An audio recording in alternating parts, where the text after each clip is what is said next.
recommend that people should put a friendly professional photo of themselves. Good. Now, just going back, do a spell check, sentence case form regularly. Have asset managers seen that now in the age of text messaging and Facebook and Twitter, where maybe some people just don't take the time to even write sentences, maybe abbreviating words? Yes. It's kind of irritating even for me when people take out vowels and stuff like that in text Right. message. But that's another point, too, to where you just have to take your time and write out everything.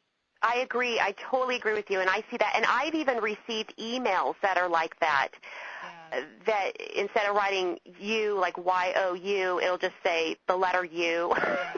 Yeah. And so I definitely think that you should stay away from that. It just gives, it kind of shows that you might not want to take the time to write out the email, and you don't want to give that impression at all. And plus, when you're doing BPOs, as you know, you have to tell a story behind that BPO, Right. and you want to use the proper grammar and sentence case form. Right, okay. So also with writing bios, have you seen, or what do asset managers think when groups, if you're working with a team, is it better to maybe just differentiate one person out of the group to move forward with this, or if you're a group, should you move forward as a group as well with your bios? Our particular site looks at the person individually, because we find that when asset managers find someone on our site, and every company is kind of different how they do this, but they find on our site that they can contact that person directly that's going to be listing their property, and the bio will go with that person directly. So they know they don't have to go through a middleman or anything like that, that they can go directly to that person that's listing that property. So I kind of like to see each person individually filling out a profile on there. But there are some companies that are fine with the groups too. So I have up to 6 tips so far. What are some other ones? I definitely have been hearing recently that because of the REO industry kind of changing and more people are expanding with short sales, recently I've been hearing that it's probably a good idea to add, if you have any experience with short sales, to add that in the bio too. If you've been successful in helping homeowners with the short sales, or if you have any short sales certifications, I would list that on there too. And that goes along with the REO side too. If you have any REO certifications, REO platforms that you're familiar with, REO affiliations, asset managers like to see, and we've asked them before, does experience mean more to you, or does education mean more? And the feedback we've received is they like to see a combination of both, that you've had REO experience, but you're also increasing your education. So I would definitely recommend listing that information. And it's fine to list personal information towards the end of the bio. I would list things like if you're part of, community service or something in your community, because they do like to see that you're doing things outside of work in your community, family, outside interests. I mean, those are things that you could add towards the end of the bio, because you never know when that's going to appeal to you. I had a particular member on our site that had listed that they were part of the Navy Naval Academy, and the asset manager that found them on REO Network had also graduated from the same Naval Academy, and they totally clicked right there. So that's why I do think it's a good idea to add a little bit of personal information towards the end of the bio. Okay. Now, you mentioned education and certifications. There's so many that you can go out there and get and invest in. So are there any that you recommend, or what do you feel about that when you see a certification on a bio? Are there some that jump out as, okay, this is a good one? Because everybody has a certification program in short sales and REOs. Right. That's a tough one because there are so many. And I always think it's a good idea to get as much education as you can. But you're right, it can be costly. So there's some certifications that you have to get, that some lenders require that you have to get. And it's probably a good idea to get those. And there's some that are optional. And if you can, it's always a good idea to get those too. So I don't have any particular ones that I kind of lean towards, because I'm always like, oh yeah, get them all. But but I definitely would probably lean towards the ones that you have to get. Okay. Yeah. All right, I'm going to go through these topics again just Okay. to read them off for everybody in case you're writing them down. Do a spell check on your bio. Make sure that, sentences are reading correctly.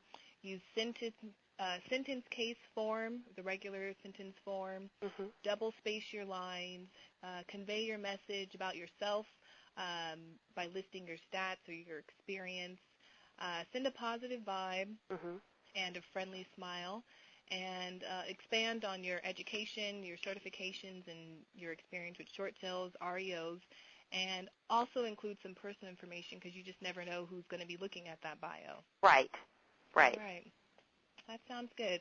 All right, let's get into the second bullet we have here. The best ways to communicate to asset managers when they contact you for a new listing. What do you recommend agents do? Well, you're going to laugh, but my number one thing is answer your phone. Really? Yeah, I think that people can increase their business just by answering their phone more. It sounds so simple. I know. It seems simple, but I'm always shocked at how I hear people mention that they don't answer block calls, or they won't answer out-of-town calls, or their voicemail will say that it's full, so you can't even leave a message, or their voicemail will say, hang up and email me, or I've even called ones that the voicemail kicks in, it's one of those automated ones, so I'm like not quite sure if this is the right person. So I highly recommend answering your phone. It seems so simple, and I know we get a lot of different types of calls, telemarketing calls and things like that, but what I find and what I've heard from asset managers, that they don't like to leave messages, especially on our particular site. Asset managers are searching our site for new REO brokers and agents to work with. So if you don't answer the phone, or if you put your office number down and you're hardly in the office, they're just going to hang up and call someone else. And I've heard this happen at a recent conference. I had a lady that told me that her and her partner, who are in the same office, are both premium members on our site, and the asset manager did leave a message for her partner, but then picked up the phone and called her, and she answered the phone and got the listing. Wow. So I just think just try, and I know we can't answer every call, but I would try to answer as many calls that you can, and if you can't, try to have a friendly message with your name on it, return the call as soon as possible, or have a friendly, helpful assistant. Some of the assistants out there are awesome. So they can be very, very helpful and know your business like the back of their hand. So I definitely would recommend try to answer the phone. Makes a lot of sense, because if an asset manager, who I'm sure is very, very busy, they don't really have time to leave messages and wait for you to call them back, so they're just on to the next one. Right. So, answering your phone, I guess leaving a number that works and that you have access to. Exactly. Yeah, and the technology out there is so good where you can have, your phone follow you wherever you're at, and Google can take the voicemail, and the technology is so good out there now. Right, and in most times they're probably calling during business hours, so it's not like it's interrupting your sleep or dinner or things like that. So right. Makes a lot of sense. Right, and I kind of think of it along the same lines too with email too. I would say email is kind of the second way that people are contacted through our site, and I would recommend removing spam blockers. I just don't think that asset managers will take the time to fill out the little form that says that you can be a part of my email list. I think they're just going to move on to someone else. So I sort of feel the same way about the email. I can sympathize with that, because you kind of just want to communicate with somebody, and if there's this hurdle there, you're forget about it, move on to the next one. Right. All right, so that's one. And number two, what about number three? I think that you want to make asset managers feel like they are your only client. Even if the transaction is difficult, you definitely want to try to do everything you can to get along with them, and that goes along the same line with answering calls, getting back to them quickly, because honestly, you couldn't run your business without them. so you want to make sure you just make them feel like that you're their only client. If you take a while to get back to them, they're going to feel like you've got too many assets. They're going to feel like you just don't have time for them. I noticed that the brokers and agents that are quick to respond, that make their asset manager feel like they can take care of anything. If there's any problems that arise, the ones that keep the business are the ones that already have solutions ready. Those are ways to make your asset manager feel like you're their only client. So I definitely would recommend doing that. And the next one. Be nice. I mean, that kind of goes along the same way, along with answer the phone. Yeah. And I know that we're all under a lot more pressure, but the asset managers have been incredibly put in stressful situations. So you want to be nice to them, and you want to make sure they look good to their company. They have investors to get back to. They have people over their head they have to get back to. So you want to be nice. And I make sure that I try to put people on REO Network that are so nice that I would have them work with my grandma. I want them to be that nice. I think that people try to come across that they're, how do I put it, not mean, but they want to get the listing. Give me the listing, give me the listing. Right. But that comes across that you're difficult to work with. And if you come across of, how can I help you? What can I do to make your business easier? That's definitely, that's going to be in your favor. It's going to be easier for you to work with them. You want to be consistent, but not persistent. You want to be consistent in your work, and but not persistent on, give me another listing, give me another listing. Yeah, I like that saying, consistent but not persistent. Yeah. That's a very good saying. And so you're basically saying you want to be easy, easy to work with, accessible. You want to make the asset manager feel like, you're the only one working for them. And you want to just make sure that the asset manager knows that you're always going to be available to fix whatever problems come up, or, have any issues. You want to have the solutions ready. Yes, I heard that a lot throughout the conferences, that if there's a problem with something, and there's going to be problems. If there weren't problems, they wouldn't need you. So there's going to be problems, but have solutions ready. You're their eyes and ears, and you're the one that should have the solutions ready for them to say, okay, I think maybe we could do this, that, and the other thing. I recommend doing this. Right, because they don't have the time to think about, how to fix, whatever issues come up. Right. So that's, basically what the realtor's job is, to, make their job easier and to provide them with solutions that will help them, close the deal faster. Right, exactly.